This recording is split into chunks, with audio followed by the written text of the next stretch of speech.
You know that moment when someone you love looks you dead in the eye and tells you that you'll never amount to anything? That your dreams are cute but unrealistic?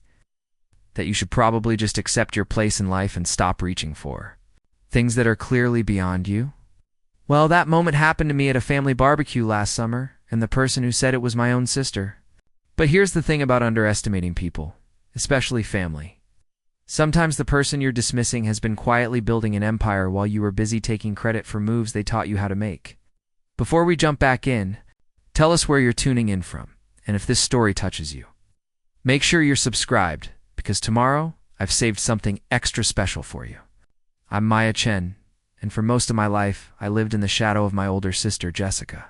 Growing up in our middle-class neighborhood in Lakewood, Colorado, Jessica was everything our parents, Linda and Robert, wanted in a daughter.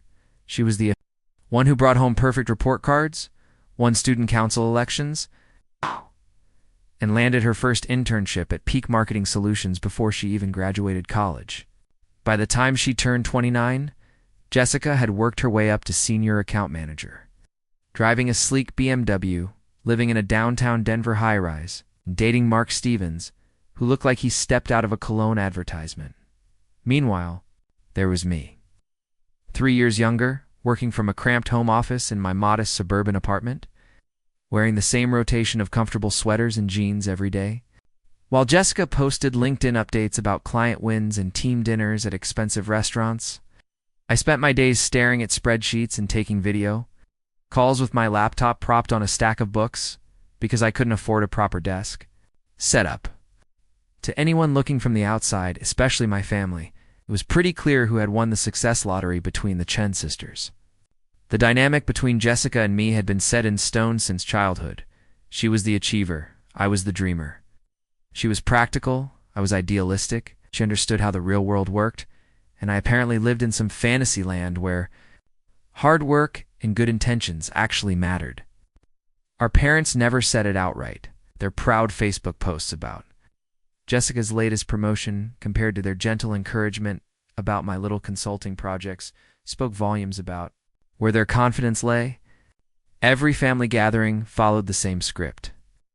Jessica would arrive fashionably late, usually straight from some important work event, still in her designer blazer and heels that cost more than my monthly grocery budget. She'd hug everyone with that perfectly practiced warmth that made people feel special, and seamlessly transition into updates about her latest client success story or the company retreat to Aspen they were planning. Our parents would listen with that particular kind of parental pride reserved for children who exceed expectations, asking follow-up questions and sharing details with anyone within earshot. Then there was my segment of the evening. Jessica would turn to me with a smile that managed to be both loving and patronizing, asking how my business thing was going. I'd give some generic update about staying busy with clients, keeping the details vague because, honestly, how do you explain the complexity of digital transformation consulting to people who still thought my job involved making websites? Would nod supportively, sometimes offering advice about networking or suggesting I should consider applying to real companies. When I was ready to get serious about my career, the thing is, I never corrected the narrative because part of me believed it too. Jessica had climbed the corporate ladder the traditional way, with an office, a team, business cards, and a title that people immediately understood and respected. She had health insurance, paid vacation days, and a 401k that our dad loved to brag about to his golf buddies.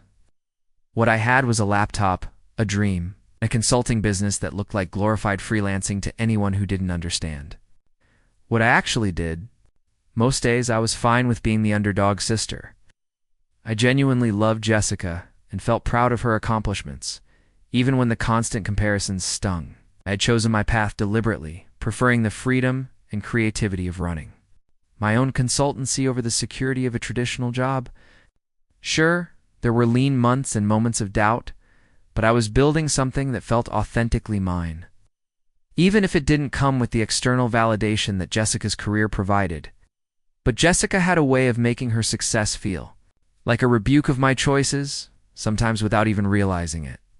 She'd casually mention her salary during conversations about vacation planning, knowing I'd have to decline expensive family trips. She'd gift me professional clothes for my birthday with tags from stores I couldn't afford, always accompanied by comments about how important it was to dress for the job you want. She'd offer to put in a good word for me at Peak Marketing Solutions whenever they had entry-level openings, her tone suggesting this would be a step up from whatever I was currently doing. The subtle condescension wasn't malicious, which somehow made it worse. Jessica genuinely believed she was being helpful, guiding her younger sister toward a more stable and respectable career path. In her mind, my consulting work was a phase, something I'd eventually outgrow once I realized that real success required real structure, real colleagues, and a real office with my name on the door. Living with that dynamic for years had worn me down in ways I didn't fully recognize until much later. I found myself second-guessing decisions that felt right in my gut, wondering if Jessica's conventional wisdom might be more reliable than my own instincts. I started describing my work apologetically, prefacing client stories with disclaimers about how small my business was or how I was still figuring things out. Without realizing it, I had internalized Jessica's narrative about success and begun measuring my worth against her carefully curated achievements. What none of them knew, including Jessica, was that while she was building her reputation at Peak Marketing Solutions, I had been quietly building something much bigger. The moment that changed everything happened on a sweltering Saturday afternoon. In July, during our annual Chen family barbecue, Mom had spent the entire morning preparing her famous Korean short ribs, and Dad was in his element manning the grill while lecturing anyone within earshot about proper charcoal distribution. The backyard was filled with the usual suspects: our parents, Aunt Helen and Uncle Jim, a few family friends from the neighborhood, and of course Jessica, who had arrived precisely on time with a bottle of expensive wine and her boyfriend Mark in tow. I had almost skipped the gathering entirely. The previous week had been brutal, with back-to-back client presentations and a major deadline that had kept me working until 3 in the morning for 4 straight days. I was exhausted, slightly behind on laundry, and definitely not in the mood for the inevitable questions about why I was still single and when I was going to get a real job. But Mom had called twice to confirm I was coming, using that particular tone that meant attendance wasn't optional, so I dragged myself over with a store-bought potato salad and my best attempt at enthusiasm. Jessica looked flawless as always, wearing a crisp white sundress that probably cost more than my rent. Her hair perfectly styled despite the humidity that had turned mine into an unmanageable mess within minutes of stepping outside. She was holding court near the patio table, regaling the Johnsons from next door with stories about Peak Marketing Solutions, latest campaign for a major outdoor gear company. Mark stood beside her with his arm casually draped around her waist, nodding along and occasionally interjecting with supportive comments that made it clear he'd heard these stories multiple times before. The conversation flowed predictably. Mrs. Johnson asked about Jessica's recent promotion prospects, and Jessica launched into a detailed explanation of the company's expansion plans and her role in landing several high-profile accounts. Dad beamed with pride as he flipped burgers, occasionally calling out additions to Jessica's narrative about her work ethic and strategic thinking. Mom made sure everyone's drinks were topped off while sharing subtle brags about Jessica's salary increase and the company car she was hoping to qualify for by year-end. When the spotlight inevitably turned to me, I offered my standard deflection about keeping busy with consulting projects and enjoying the flexibility of working for myself. Mrs. Johnson asked what kind of consulting I did, and I gave my usual, simplified explanation about helping companies improve their operational efficiency and digital processes. It was accurate but deliberately vague, partly because the full scope of my work was difficult to explain in casual conversation, and partly because I had learned that detailed explanations often led to more questions I wasn't ready to answer.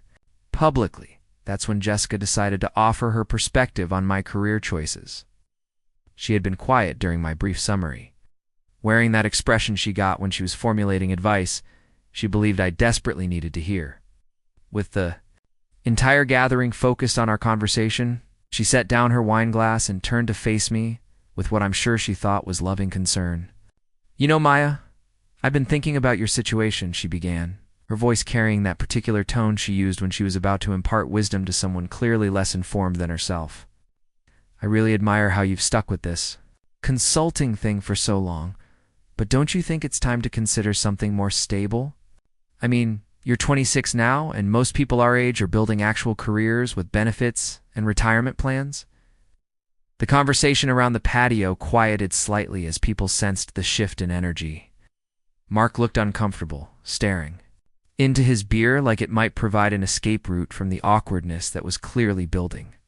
Mom started fidgeting with the serving spoons, and Dad suddenly became very interested in checking the doneness of the corn on the cob. Jessica wasn't finished. I know you enjoy the freedom and everything, but let's be realistic about where this path leads. Freelancing is great for people in their early 20s who want to explore and figure themselves out, but eventually you need to think about your future. Real success requires commitment to something bigger than yourself working. With teams building relationships within established companies, she gestured vaguely toward the house where her BMW was parked in the driveway, and continued with what I'm sure she thought was helpful encouragement. I'm not saying you should give up on your dreams entirely, but maybe it's time to consider how those skills could translate into a corporate environment. I could probably get you an interview at Peak Marketing Solutions if you're interested. We're always looking for people who understand digital trends. And starting in an entry-level position wouldn't be a step backward. It would be an investment in your long-term stability. The patronizing tone was bad enough, but what came next was the moment that crystallized everything I had been feeling but couldn't articulate about our relationship dynamic. Uncle Jim, clearly trying to be supportive, mentioned that both his daughters had found success in different ways, and that there wasn't necessarily one right path to building a career. Jessica smiled with the kind of patience reserved for well-meaning, but misguided relatives. Of course, everyone's path is different, but some paths lead to real success, and others lead to perpetual struggle. I love Maya, and I want to see her thrive, but she's never going to be successful like me if she keeps chasing these small-scale consulting projects instead of committing to building something substantial. The words hung in the humid air like smoke from Dad's grill. Never going to be successful like me. The phrase echoed in my head as conversation slowly resumed around us, with various family members trying to smooth over the tension with comments about different definitions of success and how everyone has their own timeline for achievement. But I heard what Jessica really meant beneath the carefully chosen words. She wasn't offering advice. She was stating what she believed to be an obvious fact. In her mind, my consulting work was a hobby that I had been indulging for too long. And real success looked exactly like her version. Corporate ladder climbing, team management, company benefits, and the external validation that came with a recognized title and steady paycheck. What stung most wasn't just the dismissive assessment of my career, but the casual certainty with which she delivered it. This wasn't a moment of frustration or a poorly chosen phrase in the heat of an argument. This was Jessica's genuine belief about my capabilities and potential, shared openly with our entire family because she saw no reason to filter or soften what she considered to be helpful reality. Mark shifted uncomfortably beside her, and I caught him shooting a quick look in my direction that might have been sympathy or embarrassment.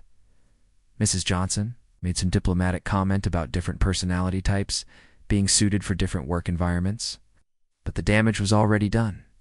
The gathering continued around us, but the easy family atmosphere had shifted into something more careful and strained. I smiled and nodded, making appropriate responses to keep the conversation moving. But inside, something fundamental had cracked open. This wasn't sibling rivalry or momentary jealousy. This was my older sister, someone who claimed to love and support me, publicly declaring that my life's work was essentially meaningless, and that my potential was limited to whatever scraps of opportunity she might be willing to throw my way. As the afternoon wore on, and I helped Mom clear plates and wrap leftover food, I found myself replaying Jessica's words and examining them from every angle. The more I thought about it, the more I realized that her assessment wasn't based on any real understanding of what I actually did for work or who my clients were. She had constructed her opinion based on appearances, assumptions, and her own narrow definition of professional success. What Jessica didn't know, what none of them knew, was that while she was building her reputation, managing marketing campaigns for local businesses and mid-sized companies, I had been quietly building relationships with executives who controlled budgets larger than Peak Marketing Solutions' entire annual revenue. Preparing and narrating this story took us a lot of time, so if you are enjoying it, subscribe to our channel. It means a lot to us. Now back to the story. The barbecue incident wasn't the first time Jessica had dismissed my career, just the most public. Looking back, I could trace a clear pattern of condescension that had been building for years. Each incident more cutting than the last, each one chipping away at my confidence while simultaneously fueling a quiet determination that Jessica never bothered to notice. It started during my senior year of college when I first mentioned wanting to start my own consulting business instead of following the traditional corporate recruitment path. Jessica had just landed her position at Peak Marketing Solutions and was riding high on the validation of securing a job before graduation. She found me in my dorm room one evening, surrounded by business plan drafts and market research printouts, trying to figure out how to turn my academic projects and organizational psychology into something viable. "Maya, you're so smart," she had said, settling onto my roommate's bed with that older sister authority she wielded like a scepter.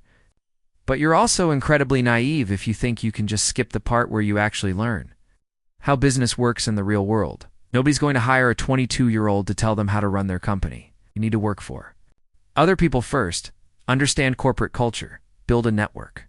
This consulting idea is cute, but it's putting the cart before the horse." She had gone on to explain how her professors and career counselors all emphasized the importance of gaining experience within established organizations before attempting entrepreneurship. "Save this dream for when you're 30 and actually have something to offer," she advised. "Right now, you'd just be another college graduate, with opinions and no practical experience." I had listened respectfully, even thanked her for the advice, but something inside me bristled at the assumption that my 4 years of intensive study, internships, and research projects amounted to nothing more than opinions. What Jessica didn't understand was that my academic work had already attracted attention from professors who consulted for major corporations. Dr. Sarah Williams, my organizational behavior professor, had been quietly introducing me to colleagues who were struggling with digital transformation challenges that my generation seemed to understand intuitively. But rather than argue, I had simply nodded and continued working on my business plan in private. When I graduated and officially launched Chen Consulting from my studio apartment, Jessica's reaction was a mixture of amused affection and barely concealed concern. She told people I was taking a gap year to explore entrepreneurship before settling into a real career, as if my business was some kind of elaborate summer camp experience.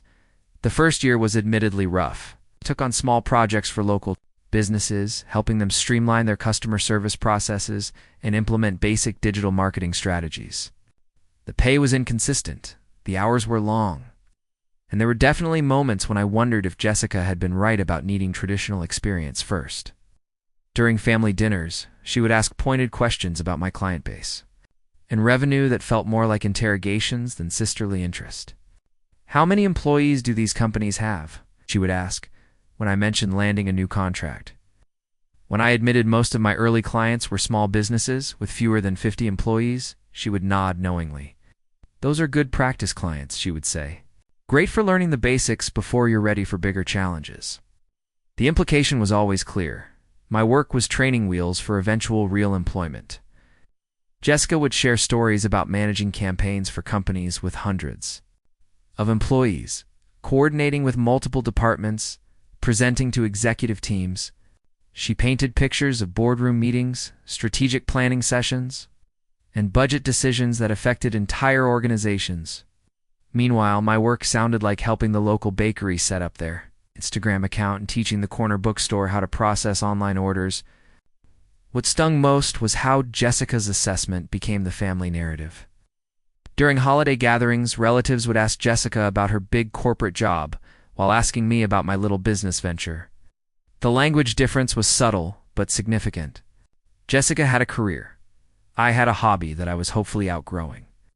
Jessica was building towards something substantial. I was experimenting until I came to my senses. The dynamic became particularly painful during my second year when I was going through a particularly lean period. I had lost 2 major clients within the same month due to budget cuts, and my savings were running dangerously low. Jessica found out through Mom that I had been eating ramen noodles for dinner more often than not. She showed up at my apartment one evening with grocery bags and unsolicited career advice.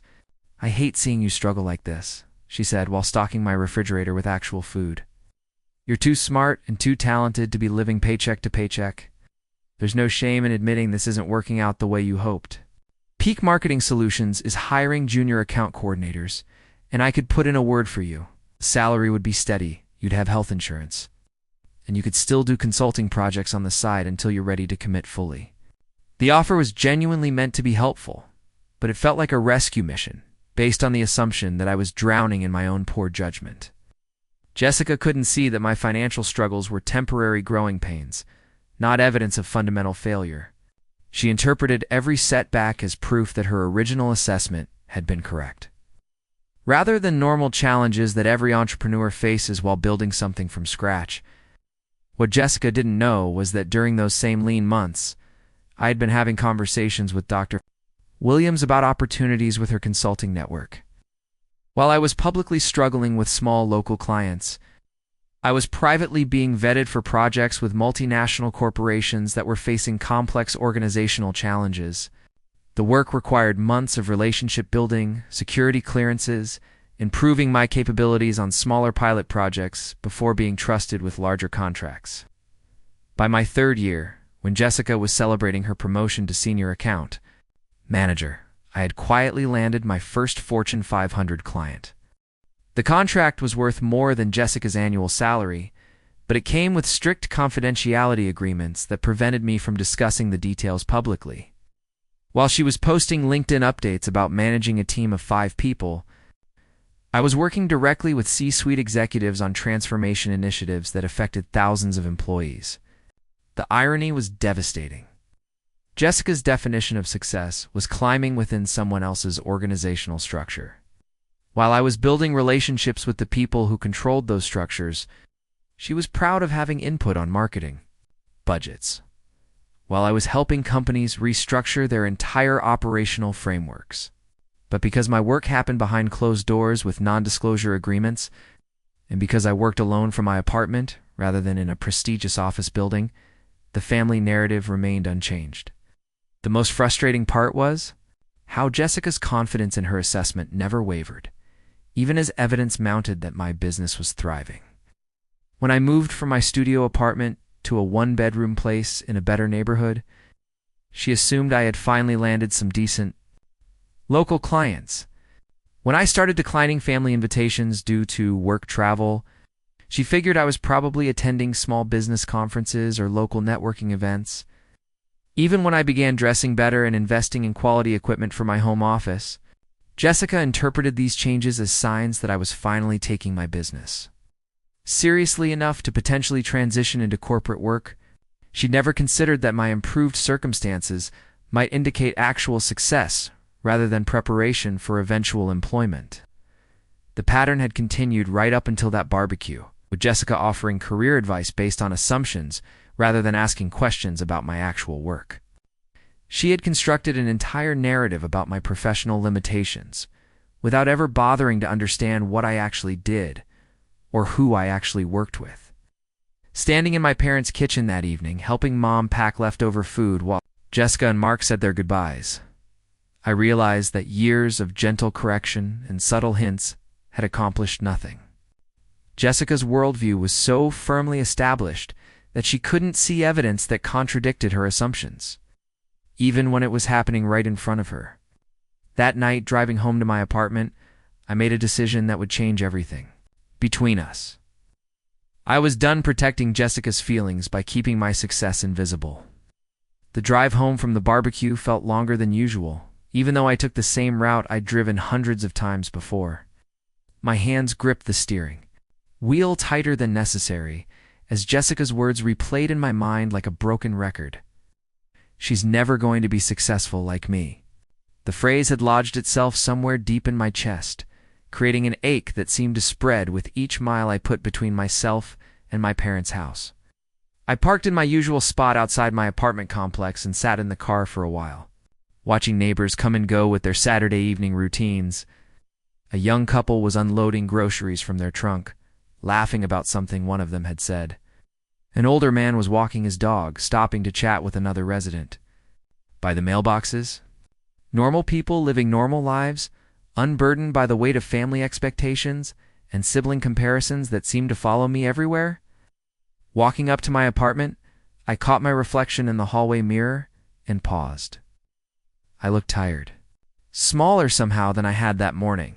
A confident businesswoman who presented 2 Fortune 500 executives via video conference seemed to have disappeared, replaced by the little sister who would never quite measure up. It was unsettling how quickly Jessica's words had managed to undermine years of hard-won professional confidence. Inside my apartment, I made myself a cup of tea and settled onto my couch, pulling a throw blanket around my shoulders like armor, against the emotional chill that had settled in my bones. The space felt different somehow, as if Jessica's dismissive assessment had followed me home and was now examining every corner of my carefully curated life. The home office that had felt professional and purposeful that morning now seemed makeshift and amateur. The stack of business books on my coffee table looked like props rather than genuine tools of my trade. For the first time in years, I found myself actually questioning whether Jessica might be right. It's not about everything, but about enough to matter. Maybe my success was smaller and less significant than I had convinced myself it was. Maybe the confidentiality agreements and remote work arrangements that I had always viewed as signs of trust and prestige were actually just convenient ways for major corporations to avoid acknowledging that they were getting crucial advice from someone working out of a converted bedroom in suburban Denver. The doubt crept in slowly at first, then gained momentum like water finding cracks in a foundation. I started mentally cataloging all the ways my professional life differed from Jessica's visible markers of success. She had an office with her name on the door. I had a corner of my apartment with a desk I'd assembled myself. She managed a team and attended daily meetings. I worked alone and communicated primarily through email and video calls. She had business cards printed by her company. I had ones I'd designed myself and ordered online. More troubling was the realization that I had been actively hiding my success rather than celebrating it. When family and friends asked about my work, I deflected and minimized rather than sharing the reality of what I had built. I had convinced myself this was professional discretion. But sitting alone in my apartment, I wondered if it was actually shame. Shame that my version of success didn't look like what everyone expected successful people to have. The internal argument continued for hours, shifting between anger at Jessica's presumption and doubt about my own choices. Part of me wanted to march back to my parents' house and demand an apology, to explain exactly how wrong she was about my career and my potential. Another part whispered that maybe I was being defensive because she had touched on something true, something I had been avoiding, acknowledging even to myself. I thought about the months when money had been tight, when I had genuinely worried about making rent while Jessica was posting photos from company retreats and client dinners. I remembered the nights I had questioned whether I was being foolishly stubborn, whether accepting a traditional job might actually be the mature and responsible choice. Those moments of uncertainty felt more real and honest than the confidence I had built around my eventual success, but then I forced myself to look at the actual facts rather than the feelings. My client roster included household names that would impress anyone if I were allowed to share them. My income had surpassed Jessica's salary 2 years ago and continued to grow each quarter. Companies paid premium rates for my expertise because I delivered results that their internal teams couldn't achieve. The work I did mattered in ways that extended far beyond marketing campaigns and quarterly reports. The problem wasn't that Jessica was right about my lack of success. The problem was that I had spent so much energy managing other people's perceptions and protecting their feelings, that I had forgotten to protect my own professional identity. I had allowed Jessica's narrow definition of achievement to become the measuring stick for my own self-worth, even when I knew better. Lying in bed that night, staring at the ceiling while my mind churned through scenarios and responses, I realized I had been living in a kind of professional closet. I had compartmentalized my real work life so thoroughly from my family life that even I sometimes forgot which version of myself was authentic. The Maya who commanded respect from executives across multiple industries felt like a different person. From the Maya who apologetically explained her little consulting business at family gatherings, the anger that had been simmering since the barbecue began to crystallize into something more focused and purposeful. I wasn't just angry at Jessica for dismissing my achievements. I was angry at myself for allowing that dismissal to happen unchallenged. For years of enabling a dynamic that diminished me while elevating her, I had been so committed to being the supportive younger sister that I had forgotten to be proud of my own accomplishments. Over the next few days, the emotional whiplash continued. I would start my mornings feeling resolved and confident, ready to establish new boundaries and demand the respect I had earned. Then something would trigger the old pattern of self-doubt. Usually a memory of how impressed everyone had been with Jessica's latest promotion or how naturally she commanded attention. In professional settings, the confidence I felt during client calls and project meetings felt fragile when measured against family expectations and social norms. What made it worse was that Jessica seemed completely unaware of the impact her words had made. She texted me a few days after the barbecue, sharing a link to a job posting at Peak Marketing Solutions and adding a message about how it might be perfect for someone with my background. The casual presumption that I would be interested in an entry-level position at her company felt like salt in a wound that was still fresh. I stared at that text message for a long time, crafting and deleting responses that ranged from polite, thanks to detailed explanations of why the suggestion was insulting. In the end, I simply replied that I was happy with my current work situation. But the interaction reinforced how completely Jessica misunderstood both my circumstances and my ambitions. The turning point came during a video call with one of my most prestigious clients the following week. The CEO of a technology company that Jessica would have recognized immediately was asking for my input on a major organizational restructuring that would affect thousands of employees and millions of dollars in revenue. As I listened to him describe the challenges his leadership team was facing, I realized that the expertise he was seeking from me was exactly what Jessica had declared I would never possess.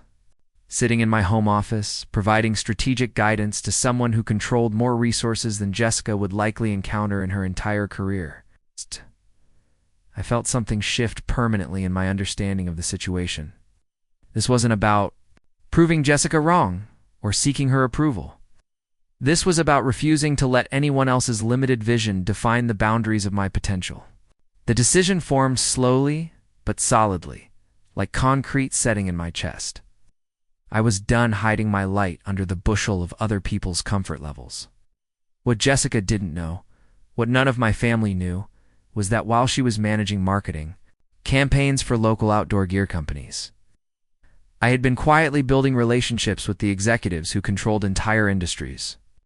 My confidentiality agreements weren't just professional courtesy, they were legal requirements that came with consulting for companies whose stock prices could shift based on leaked strategic information. The morning after that video call with the tech CEO, I sat in my home office and opened the file cabinet that contained my real portfolio. Contract after contract with household names that would make Jessica's client list look like a high school project, a pharmaceutical giant restructuring their global operations, a renewable energy company expanding into emerging markets, a financial services firm implementing a redriven customer service protocols. Each project worth more than Jessica's annual salary, each one requiring the kind of strategic thinking she had, declared me incapable of developing. Dr. Sarah Williams had been right when she told me that the most valuable consultants were the ones nobody talked about publicly.